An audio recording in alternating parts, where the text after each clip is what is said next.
Le Mondial du théâtre, 15e édition. Nous vous en avons parlé toute la semaine dernière, avec 24 troupes venues du monde entier pour se produire sur les scènes de la Principauté. Et bien en parallèle, s'est tenu vendredi le 31e congrès mondial de l'Association internationale du théâtre amateur, une association qui existe depuis 1952. Ce congrès de l'Aïta IATA s'est tenu en présence notamment de la baronne Elisabeth Anne de Massy et du ministre d'État. L'AITA-IATA, c'est l'association internationale du théâtre amateur. C'est en fait une association internationale qui regroupe les fédérations nationales de théâtre amateur que l'on a dans quasiment 80 pays dans le monde entier.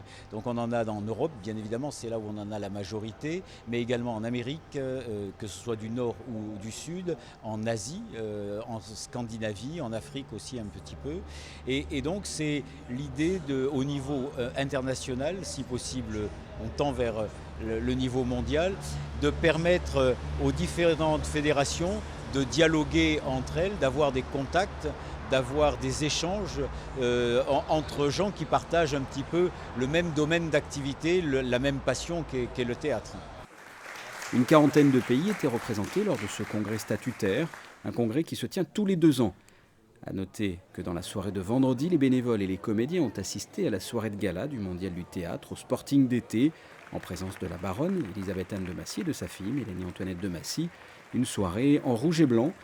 Quant au spectacle sur les différentes scènes de la Principauté, le Mondial du théâtre s'achèvera mercredi soir.